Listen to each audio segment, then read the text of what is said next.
வணக்கம். உண்மையான உறவுகளே, எஸ்பிஓ நம்மளுடைய பிளான் அப்ரூவலுக்காகவும் சில விஷயங்கள் அப்ரூவலுக்காகவும் மக்களுடைய நேரடி பதில்கள் வேணும், நேரடியான கேள்விகளும் நேரடியான பதில்களும் வேணும்னு ஒரு அரசாங்க உத்தரவு இருந்தது. அந்த உத்தரவுக்காக திடீர்னு ஒரு அனௌன்ஸ்மெண்ட் வந்தது. அந்த அனௌன்ஸ்மெண்ட் வந்தது ஒரு 16 நபர்களுக்கு மட்டுமே. அந்த 16 நபர்களும் நேரடியா கலந்துகிட்டது என்னென்னலாம் ஆச்சுங்கிறது தான் இத பத்தி ஃபுல் டீட்டெயில்ஸா இந்த வீடியோல நான் உங்களுக்கு ஷேர் பண்ண போறேன். உண்மை ஒரு கொஞ்சம் உறவுகளா நீங்க இருந்தீங்கன்னா சேனலை சப்ஸ்கிரைப் பண்ணிட்டு வீடியோவை முழுமையா பாருங்க. எஸ்பிஓல திடீர்னு ஒரு அனௌன்ஸ்மெண்ட், சனிக்கிழமை அந்த அனௌன்ஸ்மெண்ட் வருது. 20/4/2024 இந்த ஒரு தேதியில ஒரு தகவல் வருது. திங்கட்கிழமை டைரக்டா என்கொயரி இருக்கும். அந்த என்கொயரிக்காக நீங்க கண்டிப்பா வரணும்னு சொல்லியிருந்தாங்க. இந்த என்கொயரிக்காக வரணும். வேற வழிகளே இல்லை. எந்த ஒரு காரணங்கள் நம்மளுடைய சைடு சொல்ல முடியாது. ஏன்னா எல்லாரும் இருக்கிறது 3 லட்சம் நபர்கள் இருக்கிறோம். இந்த ஒரு தகவலுக்காக, இந்த ஒரு அனுமதிக்காக நம்ம இருந்தோம். இந்த மீட்டிங்கை நம்ம எப்படியாவது இதை சரியான முறையில முடிச்சாகணும்னு எந்த ஒரு யோசனைகளும் இல்லாம கண்டிப்பா நாங்க வரோம்னு அந்த 16 நபர்கள் போயிருந்தாங்க. அப்படி போகும்போது அதுல சில விஷயங்கள்லாம் நடந்தது. முதல்ல நம்ம ஜென்ரலா என்கொயரி இருக்கும், இதை தான் நீங்க சொல்லியாகணும், கேட்கிற கேள்விகளுக்கு நீங்க பதில்கள் கொடுக்கணும்னு சொல்லியிருந்தாங்க. ஒரு அச்சத்தோட தான் போடும்.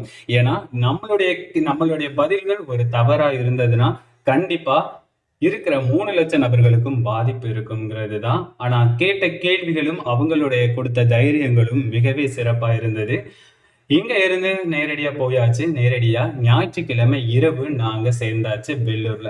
வெள்ளூர்ல சேர்ந்ததுமே தங்கறதுக்கு ஒரு வசதி வாய்ப்போட எல்லாமே அது நம்மளுடைய எஸ்பிஓ மூலமாக தான் இருந்தது. எஸ்பிஓ மூலமானா எல்லா செலவுகளும் சரி எதுவா இருந்தாலும் எஸ்பிஓ தான் பார்த்துக்கிட்டது. ஏன்னா இது ஒரு கம்பெனில நீங்க வேலை பண்றீங்க, கம்பெனிக்காக தான் நீங்க இப்போ வந்திருக்கீங்க. உங்களுடைய எல்லா இதுமே எங்களுடைய இது மட்டும்தான், எல்லா பொறுப்பும் எங்களுடைய மட்டும்தானு எல்லாத்துக்கும் ஏத்த மாதிரி நல்ல சாப்பாடா இருந்தாலும் நல்ல ஓய்வறையா இருந்தாலும் எல்லாமே மிக சிறப்பா கொடுத்தாங்க. கொடுக்கும்போது இது எல்லாமே 16 பேரும் வந்தாங்க. 16 பேரும் வந்து நல்ல சிறப்பா எல்லாருமே மீட் பண்ணி தனக்குள்ள என்னெல்லாம் இருக்கோ எல்லாமே பகிர்ந்துகிட்டோம். எல்லாமே சந்தோஷமா இருந்தது.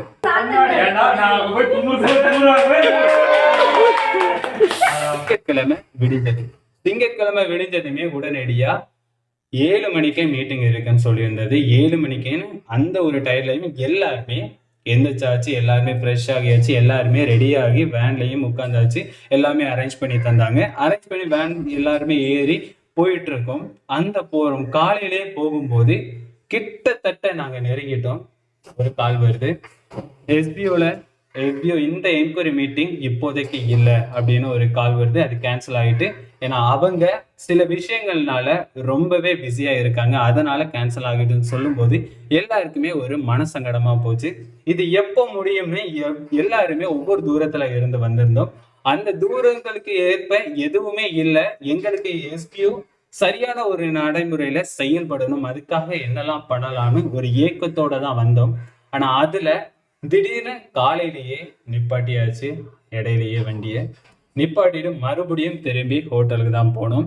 அந்த ஒரு வருத்தங்களோட இருக்கும்போது சில விஷயங்கள் பேசிக்கிட்டோம். யார் கூடனா சங்கர் சார், ராஜேஷ் சார் 2 பேருமே வந்திருந்தாங்க. 2 பேரும் வந்து எங்களுக்குள்ள அடுத்த நடவடிக்கை, அடுத்த அப்டேட், எஸ்பிஓ இனிமே என்ன பண்ண போகுது, எஸ்பிஓல இருக்கிற இப்ப பெண்டிங் என்ன, நீங்க என்னென்னலாம் மக்களுடைய கேள்விகள், மக்களுடைய கோரிக்கைகள் என்னென்னலாம் இருக்கு, இது எல்லாமே நேரடியா கேட்டு நேரடியா பதில்கள் வாங்கிக்கிட்டோம். மக்களுடைய கோரிக்கைகள் என்ன, இனிமே நம்மளுடைய எஸ்பிஓ அடுத்த அப்டேட் என்ன, அடுத்த கட்டத்துக்கு எப்படி மூவ் ஆக போகுது, இது எல்லாமே எஸ்பிஐ பற்றி முழு விளக்கமா பேசிக்கிட்டு இருந்தோம்.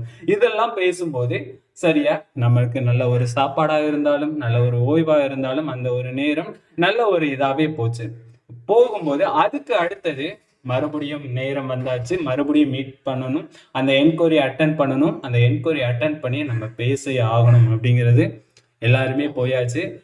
வேலூருக்கு போய் வேலூர் அந்த டிஎஸ்பி ஆஃபீஸ்க்கு போயாச்சு. எஸ்பி ஆஃபீஸ்க்கு போய் அந்த இடத்துல பார்த்து பேசும்போது முதல் முறையா அவ்வளவு பெரிய ஒரு அதிகாரிய சந்திக்கிறோம். அது எங்களுக்கு மிகப்பெரிய ஒரு பெருமையா இருந்தது. 3 லட்சம் நபர்களுக்கும் மத்தியில் அந்த இடத்துல எல்லாருக்காகவும் நாங்க பேச போறோம். எல்லாருக்காகவும் உள்ள என்ன ஒரு ஆதரவு கொடுக்கணும், எங்களுடைய எஸ்பிஓக்கு என்னென்னலாம் குறைகளா இருந்தாலும் நிறைகளா இருந்தாலும் இப்போதைக்கு என்னென்ன அனுமதி வேணும், என்னென்ன கேள்விகளுக்கு என்னென்ன பதில் கொடுக்கணும் எல்லாமே கொடுத்தோம். ஆனா அப்பவும் சொல்லியிருந்தது ஒன்னே ஒண்ணுதான், முதல் ஆதரவு மக்களுக்கு மட்டுமே, இரண்டாவது தான் நீங்க சொல்றதை பொறுத்து எஸ்பிஓக்குன்னு. ஸோ எஸ்பிஓட ஃபுல் லீகல் என்னெல்லாம் இருக்குதோ ஃபுல்லா ஆர்என்டி பண்ணாங்க. அவங்க ஆர்என்டி பண்ண விதத்துல தான் இன்னும் நிறைய ஒரு தைரியமான ஒரு நம்பிக்கைகள், அந்த நம்பிக்கைகள் எல்லாமே அவங்க மூலமா தெரிஞ்சுக்கிட்டோம்.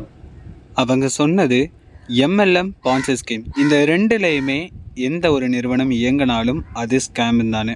அதை தாண்டியும் எஸ்பிஓவை ஆர்என்டி பண்ணி இவ்வளோத்துக்கு மேலே வெரிஃபை பண்ணுறாங்கன்னா இப்போவாது நீங்கள் புரிஞ்சுக்கோங்க, நம்மளோட எஸ்பிஓ அது part time job scam company, MLM கிடையாதுன்னு. ஒரு ஆன்லைன் ஜாபை பற்றி நம்பாதீங்கன்னு சொல்கிற காவலர் தான் பார்த்துருக்கோமே தவிர, உங்களுக்கு கொடுக்குற ஒரு நல்ல ஒரு ஆதரவான கம்பெனிக்கு நாங்கள் கண்டிப்பாக எப்பவும் ஆதரவாக இருக்கோம்னு சொன்ன ஒரு காவலர், மிகப்பெரிய ஒரு அதிகாரி. நாங்கள் நேரடியாக பார்க்கும்போது அவங்க கேள்வி கேட்க நாங்க பதில் சொல்ல மிகப்பெரிய ஒரு பெருமை. அந்த பெருமை முதன்முறையா எஸ்பிஓல எல்லா பிரச்சனைகளுக்கும் பொறுமையா இருந்தது மட்டும்தான். எந்த ஒரு பிரச்சனைகளுக்கும் தயக்கம் இல்லை, பயம் இல்லை, எதுவா இருந்தாலும் சந்திக்கலாம்னு ஒரு நேர்மையான கேள்விகளுக்கு நேர்மையான பதில்கள் எல்லாமே இருக்குன்னு அந்த ஒரு தைரியம் கொடுத்த நம்ம சங்கர் சார் மட்டுமே. ஸோ அதனால மட்டும்தான் இவ்வளவு தூரம் நாங்க போய் எல்லாமே பேசி ஒரு லெட்டர் நம்ம எப்படி எழுதணுமோ, நம்மளுடைய கோரிக்கைகள் என்ன, நம்மளுடைய அனுபவங்கள் என்ன, நம்ம யாரு, எல்லாமே நாங்க தான் அப்படின்னு எல்லாமே ஃபுல்லா ஒரு 7 பக்கங்கள் கைப்பட எழுதி கொடுத்தோம். அது எல்லாமே அவங்க ஃபுல் அண்ட் ஃபுல் என்னென்னலாம் எடுக்கணுமோ வாங்கிக்கிட்டாங்க. அடுத்தது ஒரு நல்ல ஒரு பதிலோட தான் முடிச்சாங்க. கண்டிப்பா எஸ்பிஓல எங்களால முடிஞ்ச சப்போர்ட் நாங்க எப்பவுமே கொடுப்போம், தைரியமா இருங்கன்னு. நாங்களும் எவ்வளவோ நம்மளுடைய கஷ்டங்கள் என்னவா இருந்தது, இவ்வளவு நாள் நம்ம எப்படி இருக்கோம் என்ன எல்லாமே சொல்லியிருந்தோம். சொல்லி அது நல்ல ஒரு முறையில முடிவடைஞ்சது. இதுதான் அன்னைக்கு நடந்தது. எல்லாருமே எதிர்பார்த்துக்கிட்டு இருந்தது இதுக்கு தான் நினைக்கிறேன். எஸ்பிஓ ஹேட்டருக்கு சொல்லணும், அந்த 7 பக்கங்கள் என்ன எழுதுனீங்க அப்படின்னு நம்மளுடைய உண்மை உறக்க சொல் சேனல் மூலமா ஸ்டைல சொல்லணும்னா, எஸ்பிஓ ஹேட்டருக்கு சொல்லணும்னா, எங்களுடைய எஸ்பிஓ மூலமா தலையெழுத்து நல்லா இருக்குன்னா அந்த 7 பக்கம் எழுதணும். எஸ்பிஓக்கு ஆதரவா இருக்கிற, எஸ்பிஓக்காகவே காத்துக்கிட்டு இருக்க மக்களுக்கு சொல்லணும்னா அந்த 7 பக்கங்கள் நம்மளுடைய வாழ்க்கையில எஸ்பிஓ மூலமா தலையெழுத்து நல்லா இருக்கிறதுக்காக எழுதணும். இது மட்டும்தான் இந்த 7 பக்கங்கள் எழுதுனது. முற்றிலும் விளக்கம், முழுவும் விவரம் நம்மளுடைய உண்மை உறக்க சொல் சேனல்ல எப்பவும் தெரிஞ்சுக்கலாம். நன்றி உறவுகளே, அடுத்த வீடியோவில்